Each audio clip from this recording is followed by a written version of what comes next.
And we're going to be checking out the Level Up Arcade here, guys. This is a brand new arcade opening in Colorado this weekend. It's not even open yet, so we got special access to go take a tour and talk with the owners here. And we're going to be discussing what it's like to open an arcade in the year 2026. So let's go ahead and get started.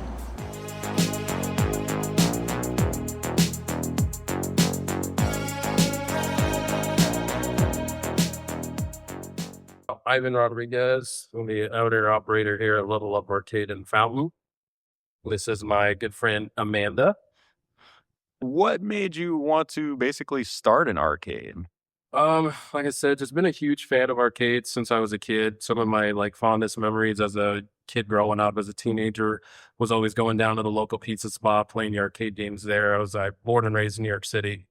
And then I remember my family would take us out to little outings to a local restaurant that had an arcade in the background. I think it was like a hot dog place, and nothing fancy, but the arcade was like the biggest thing. And I remember just having $20 and being able to burn an hour there and have a good time and just have fun and compete with other people. And my siblings would go with me. So it was just really fun, something that I really held on to over the years, and I always thought it was a great family driver. As far as being in a small town like this, and in opening an arcade in 2026, are you kind of worried about that type of thing? Do you think business will be slow, or just because it's such a small town, do you think you'll get a bunch of kids in here all the time? You say small town, but honestly, we're smack dab in the middle of big towns. Right. We're right off the interstate. You got Fort Carson, Colorado Springs right here. We got Pueblo south of us. I mean, we're small, but big and heavy at the same time. I mean, there's so many people in and out of this town that don't live here. Mhm. So many people bypass this town or not bypass, but drive past it. And the city has been doing its fair share of stuff to try to get that attention, in those areas. But there's always been a pretty decent population here. I've been here for 16 years now, and I've watched it grow. More houses, more people. The military presence has been huge, both current and then also former that stay here. And I think there's a huge amount of people that this is going to reach and touch. Not just Fountain in itself, but the idea is for Fountain to have something. So in terms of the town here, I'm not worried about it. We've gotten a lot of great support online. Social media has been huge. I mean, I have almost 1,000 followers and we haven't even opened the doors yet.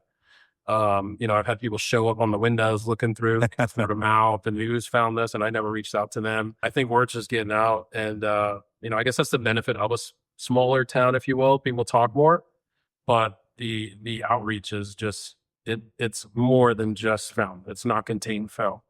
So I'm not worried about it. I think it's going to be a great setup, a great driver. I think a lot of people are going to show up and have a good time. Mhm. And hopefully they enjoy what we provide here. In terms of getting this up and going, there's been a couple of things that have come up logistically.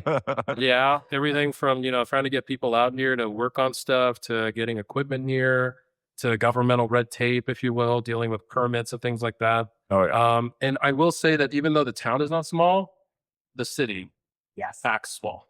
Right. The city government, so they definitely work like a small town and take their time on certain things, which Mhm. hopefully this is a way for them to get used to something bigger coming and more stuff happening.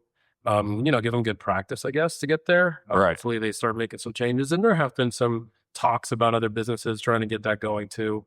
So maybe trying to wake up the city to the idea of more business and, more smaller businesses, but en masse.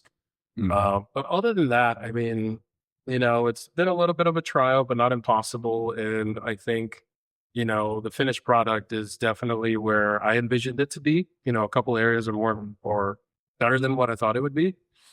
But overall, I wouldn't change it. I wouldn't change anything. I wouldn't hesitate. No regrets. And I think that this town is really going to enjoy it. And I think it's awesome that the following that's coming from it, is as big as it is. And I'm glad that I chose this location. This is kind of a veteran military owned arcade. Did you do something in the military or in your military service to get you into electronics, or is this just like a hobby of yours, or what got No, you I into it? mean, military wise, complete opposite. I was an engineer in the army. I guess the closest to tinkering around with stuff was explosives. But yeah, different type of game, I guess. But yeah, no, totally different. we're a different concept. I've just always been a fan of arcades and games since I was a kid. You can ask her. I've been talking about like doing something for years. Yeah. Amanda and I used to work together. We've known each other for a long time, and like I've always been like, I'm going to do something. It needs to be something. And so many ideas have circulated, but I think eventually I landed on this. And I'm pretty sure when I did, she was just kind of like, "What?" It's interesting, but because she's been here for a long time too, and she's seen this, this community. But I think I think I hit a niche where, yeah, we don't have like a good family entertainment venue here. Right. People are having to travel, 15 plus 20 minutes to, up north. Mm-hmm. We're actually further out of those houses, like 30, 40 minutes to get up there sometimes. Yeah. So I think this is a good middle ground for a lot of people that, aren't necessarily looking to make a whole day trip out of something, but can at least have a good time for the day. Yeah, absolutely. And it looks like you guys have a good mix of classic machines and some of the newer machines as well. Yeah, we were, so the idea behind this, I know people have heard terms like barcade Mhm. and things like that. I think what we're looking for is a retrocade. There you go. Yeah, and I think that's a good mix. We have some of the classics that people can remember. People my age and older can be like, oh yeah, I remember those getting thrown up. A little bit of in between and some newer ones to kind of keep it fresh for everybody. But overall, it's just, I think anybody can walk in here and find something that they've seen somewhere. Oh, yeah. Even if you're not a big gamer, you can at least walk in and recognize things like Pac-Man, or Star Wars or Toy Story and be like, oh, okay, I know what that is. Exactly. And be interested and give it a shot and try it and go from there. Now, for all the inspiring arcade people out there, you don't have to divulge, but how much does something like this, as far as an investment, how much would it be to basically start up a business like this? So it varies, man. It varies. It varies everything from location to who your provider is to what kind of games you want. And it can range anywhere from, as low as $50,000 up to $300,000. Again, it just really matters about location. I think the biggest thing that I found research wise for arcade, and if anybody wants to start one, is absolutely check your location. And when I say location, I don't mean the city, the actual physical spot, because what will kill you, I think, is overhead. If it costs too much, then you're basically just trading that same dollar around. And I have a passion for it and I love it, but at the same time, this is a business, and if I want to make it successful, it has to make some money, in order to keep going and make it worthwhile. So I think the biggest thing to think about is just how much does it cost for me to exist in a location? All right. The games and everything, those are easy. Trust me. Everybody will come at you and try to sell it to you and get you to meet a partner. That's the easy part. It's really just finding a location that you think will really attract the attention that you want and get that type of energy that you're trying to put out. Now, I know Colorado is a state where, as far as coin op machines, you have to have a license. Is it per machine or something like that? So Or is it- actually, in Colorado for these, and coin op is usually more so for any type of skill based game. Mhm. So at that point, if you're in that realm, you're dealing with the gaming commission, and that's more in the gambling realm. Nothing here falls into that category. And also, these are card readers now because that's the wave of the future. That's the one thing we definitely had to update, even on the old games. Right. It's just to kind of stay current.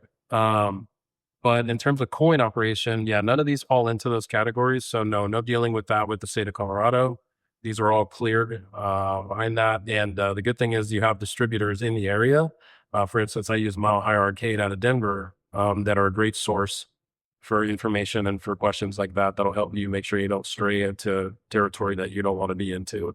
But yeah, that is something that I was definitely concerned about at first, but luckily cleared that up pretty quickly. Now, you guys said that you have the card readers, as I can see on the actual machines, which is Yeah. really, really nice. That's the modern touch nowadays. Yeah, I definitely want it to be coin op because I like the retro vibe of that too. And I love hearing the coin machines going, and I like collecting coins too. But then I realized Right. two problems. A, I'm going to keep all the quarters Mhm. because I'll be searching through it. But then B, it was like, well, not a lot of people deal in cash anymore. That's kind of a thing of the past. I still prefer cash, but I get it. You got to be in the middle. So we ended up opting for, our card machine system that does take cash as well, but cards. And then our system is all card operated. The benefits to that, though, is that we can start creating eventually a system where we track rewards, repeat people, and start incorporating, rewards for people that keep coming back. For instance, rewards with drinks, rewards with snacks, and things like that. And just start recognizing our community members that are, here pretty consistently.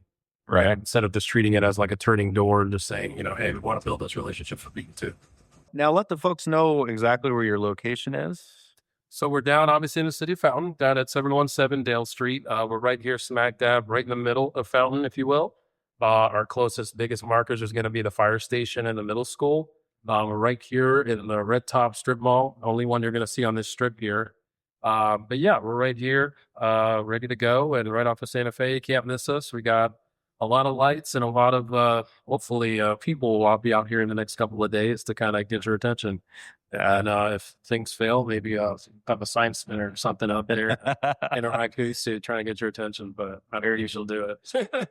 That's the other thing I wanted to bring up. What's the deal with the raccoon? What's the mascot about? Oh my God. So that's a long running joke. So for raccoons have always been funny to me because they're just mischievous little creatures and trash pandas. And it just kind of stuck, man. I mean, I feel like that's my spirit animal a little bit, I'm not afraid to get dirty and that's going to sound weird, but I'm not afraid to put dirty stuff in my mouth. So yes. Yeah, everything from gas station hot dogs to questionable other things. So, and the raccoon has been a theme for all the years even we were together. Every time we used to run across him on the road, he was trying to take it as a pet. Well, that's true. If Colorado ever lets those regulations lax, we'll definitely get one in here. There you go. But until then, that won't be anything. And if there's one in here, it's because it got in here on its own, not because it runs. Yeah. So we're opening July 3rd. That's going to be our first day opening up. And then from that point on, we're going to be open every day except for Wednesdays and Thursdays. Yeah, those will be our days where we're closed. But we will be offering things like special events and things like that here shortly in the future. Our hours are going to be between right now noon and 9 o'clock-ish while we feel out just kind of this market and see what works best for us and everybody in the community. But those can adjust as well. But we'll definitely keep everybody posted on social media. And if you come in, we'll obviously have all that stuff posted as well. Now, you said special events. Could people come here for like birthday parties? And yeah, so that's definitely something we want to offer is birthday packages or private events. If people want to have parties or meetings or whatnot, we're definitely flexible and open to those options. Just any questions, come in and talk to us or give us a call or shoot us an email, and we'll definitely discuss those and we'll see what we can do to make it happen. Perfect. Yeah. All right, guys. Well, I wanted to thank you for letting me tour the arcade, and I'll definitely be down here probably sometime this weekend. And Awesome. We'll be pumping, well, not quarters, but we'll be tapping our car. To the future, man. And I just wanted to thank Ivan and Amanda once again for having us down and letting us tour the Level Up arcade before it even opened up. That was really cool of them to do, and to answer some of the questions that I had about opening an arcade in the year 2026. So it's really cool to see that people are keeping the arcades alive to this day. And yeah, really cool. So thanks again, you guys. And thanks again to you guys that did watch. And if you enjoyed the content, don't forget to hit that like, that subscribe, that notification bell, and that hype. And if you want to help support the channel, consider becoming a member or leaving a super down below. All right, guys, I'm going to go ahead and get out of here. You guys have a great one. Peace out, y'all.